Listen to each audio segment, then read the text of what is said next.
ಮೊದಲೆಲ್ಲ ಭಾರತ ಮತ್ತು ನ್ಯೂಜಿಲೆಂಡ್ ನಡುವಿನ ಸರಣಿ ಅಂದ್ರೆ ಅಲ್ಲಿ ಭಾರತವೇ ವಿನ್ನರ್ ಅನ್ನೋದು ಮೊದಲೇ ಪ್ರೆಡಿಕ್ಟ್ ಆಗಿ ಬಿಡ್ತಾ ಇತ್ತು. ಯಾಕಂದ್ರೆ ಟೀಮ್ ಇಂಡಿಯಾದ ಡಾಮಿನೇಷನ್ ಆ ಲೆವೆಲ್ನಲ್ಲಿತ್ತು.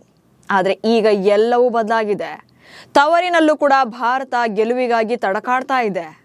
ಪ್ರಸ್ತುತ ಏಕದಿನ ಸರಣಿ ಕೂಡ ಅದೇ ಸಿಚುಯೇಷನ್ನಲ್ಲಿದೆ.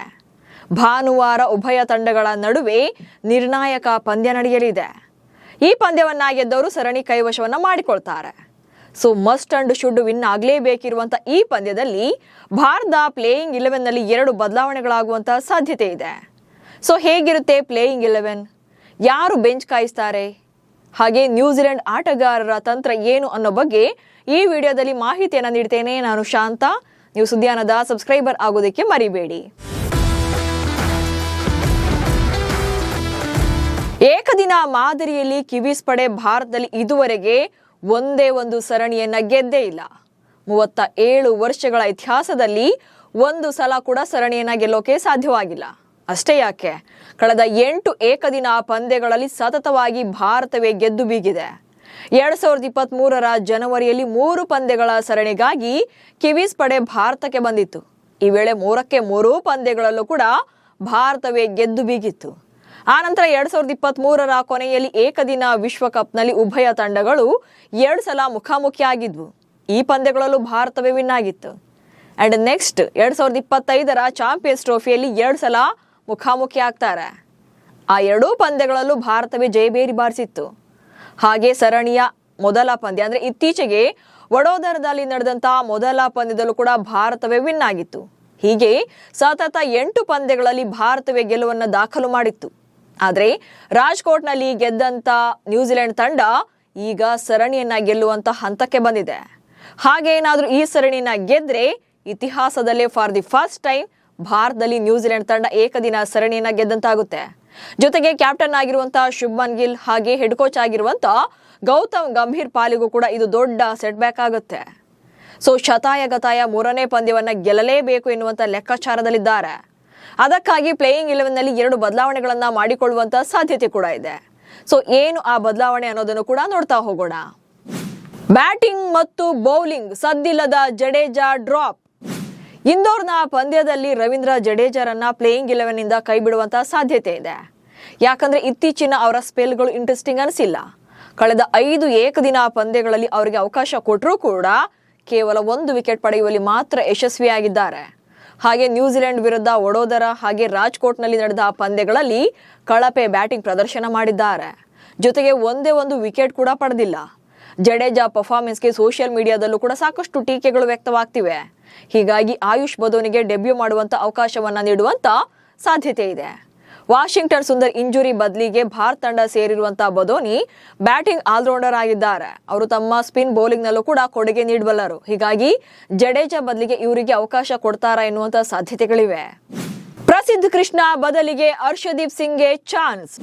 ಇನ್ನು ಬೌಲಿಂಗ್ ವಿಭಾಗದಲ್ಲೂ ಕೂಡ ಚೇಂಜಸ್ ಅನ್ನ ಕಾಣುವಂತ ನಿರೀಕ್ಷೆ ಇದೆ.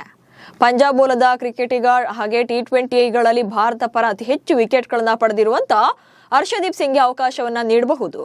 ಪ್ರಸಿದ್ಧ ಕೃಷ್ಣ ಬೆಂಚ್ ಕಾಯಿಸಬಹುದು. ಮೊದಲ 2 ಪಂದ್ಯಗಳಲ್ಲಿ ಪ್ರಸಿದ್ಧ ಕೃಷ್ಣ ಅವರನ್ನ ಆಯ್ಕೆ ಮಾಡಲಾಗಿತ್ತು. 2 ಪಂದ್ಯಗಳಲ್ಲಿ ಪ್ರಸಿದ್ಧ ಕೃಷ್ಣ ವಿಕೆಟ್ ಪಡೆದಿದ್ದಾರೆ, ಯಶಸ್ವಿ ಆಗಿದ್ದಾರೆ ಕೂಡ. ಬಟ್ ಸ್ವಲ್ಪ ಎಕ್ಸ್ಪೆನ್ಸಿವ್ ಅನಿಸಿದ್ದಾರೆ. ಇನ್ನು ಕೆಲವು ಸಲ ಅವರ ಬೌಲಿಂಗ್ ನಲ್ಲಿ ಕಂಟ್ರೋಲ್ ಇರಲಿಲ್ಲ.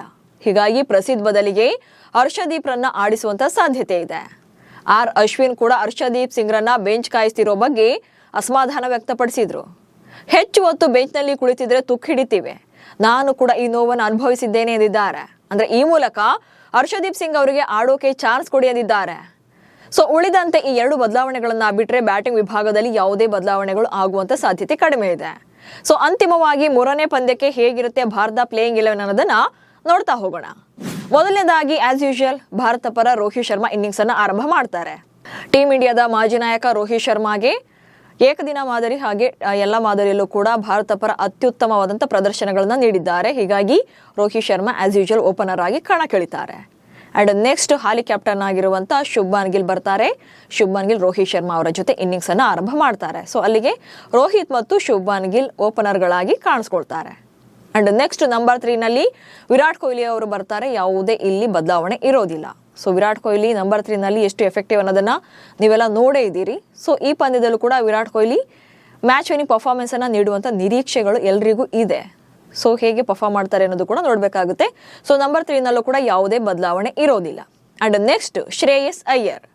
ಹೌದು, ಏಕದಿನ ಮಾದರಿಗೆ ಕಂಬ್ಯಾಕ್ ಮಾಡಿರುವಂತ ಶ್ರೇಯಸ್ ಅಯ್ಯರ್ 4ನೇ ಕ್ರಮಾಂಕದಲ್ಲಿ ಆಡ್ತಾ ಇದ್ದಾರೆ. ಸೊ ಈ ಪಂದ್ಯದಲ್ಲೂ ಕೂಡ ಶ್ರೇಯಸ್ 4ನೇ ಕ್ರಮಾಂಕದಲ್ಲಿ ಬ್ಯಾಟಿಂಗ್ಗೆ ಬರ್ತಾರೆ. ಅಂಡ್ ನೆಕ್ಸ್ಟ್ 5ನೇ ಸ್ಲಾಟ್ ನಲ್ಲಿ ಆಯುಷ್ ಬದೋನಿ ಅವರನ್ನ ಆಡಿಸುವಂತ ಸಾಧ್ಯತೆ ಇದೆ. ಯಾಕಂದ್ರೆ ಕಳೆದ ಪಂದ್ಯದಲ್ಲಿ KL ರಾಹುಲ್ ರನ್ನ 5ನೇ ಸ್ಲಾಟ್ ನಲ್ಲಿ ಆಡಿಸಿದ್ರು ಅನ್ನೋದನ್ನ ಬಿಟ್ರೆ ಸಾಕಷ್ಟು ಪಂದ್ಯಗಳಲ್ಲಿ ನಂಬರ್ 5 ನಲ್ಲಿ ಆಲ್ರೌಂಡರ್ಗೆ ಅವಕಾಶವನ್ನ ಕೊಡ್ತಾ ಬಂದಿದ್ದಾರೆ ಗೌತಮ್ ಗಂಭೀರ್ ಅವರು. ಹೀಗಾಗಿ ಈ ಪಂದ್ಯದಲ್ಲೂ ಕೂಡ ಆಯುಷ್ ಬದೋನಿ ಅವರನ್ನ 5ನೇ ಕ್ರಮಾಂಕಕ್ಕೆ ತರುವಂತ ಸಾಧ್ಯತೆಗಳನ್ನು ಕೂಡ ತಳ್ಳಿ ಹಾಕುವಂತಿಲ್ಲ. ಅಂಡ್ ನೆಕ್ಸ್ಟ್ KL ರಾಹುಲ್ ಅವರು ಬರ್ತಾರೆ. KL ರಾಹುಲ್ ರನ್ನ 6ನೇ ಕ್ರಮಾಂಕದಲ್ಲಿ ಇಳಿಸ್ತಾರಾ ಅಥವಾ 5ನೇ ಕ್ರಮಾಂಕದಲ್ಲಿ ಕಳಿಸ್ತಾರಾ ಅನ್ನೋದು ಕೂಡ ಡೌಟ್ ಇರುತ್ತೆ. ಬಟ್ ಈ 2 ಸ್ಲಾಟ್ಗಳಲ್ಲಿ ಅವ್ರು ಯಾವ ಸ್ಲಾಟ್ ಅಲ್ಲಿ ಬೇಕಿದ್ರೂ ಬರಬಹುದು ಅಥವಾ ಬೇರೆ ಎಲ್ಲಿ ಬೇಕಾದ್ರೂ ಆಡಿಸ್ಬೋದು, ಹೇಳಕ್ಕಾಗಲ್ಲ. ಯಾಕಂದ್ರೆ KL ಮೇಲೆ ನಿರಂತರ ಪ್ರಯೋಗಗಳು ನಡೀತಾನೆ ಇರುತ್ತೆ. ಅಂಡ್ ನೆಕ್ಸ್ಟ್ ನಿತೀಶ್ ಕುಮಾರ್ ರೆಡ್ಡಿ ಬರ್ತಾರೆ. ಹಾಗೆ ಹರ್ಷಿತ್ ರಾಣಾ, ಕುಲ್ದೀಪ್ ಯಾದವ್, ಹರ್ಷದೀಪ್ ಸಿಂಗ್, ಮೊಹಮ್ಮದ್ ಸಿರಾಜ್. ಹೀಗೆ ತಂಡದಲ್ಲಿ 2 ಬದಲಾವಣೆಗಳಾಗುವಂತ ಸಾಧ್ಯತೆ ಇದೆ. ಬ್ಯಾಟಿಂಗ್ ವಿಭಾಗದಲ್ಲಿ ಯಾವುದೇ ಚೇಂಜಸ್ ಇರಲ್ಲ. ಸೊ ಈ ಪ್ಲೇಯಿಂಗ್ 11 ಹೇಗಿದೆ, ಹಾಗೆ 3ನೇ ಪಂದ್ಯಕ್ಕೆ ಭಾರತ ಪ್ಲೇಯಿಂಗ್ 11 ಹೇಗಿರಬೇಕು ಅನ್ನೋ ಬಗ್ಗೆ ಕಮೆಂಟ್ಸ್ ಮೂಲಕ ತಿಳಿಸಿ. ಹಾಗೆ ಸುದ್ದಿಯನ್ನು ಫಾಲೋ ಮಾಡಿ. ನಮಸ್ಕಾರ.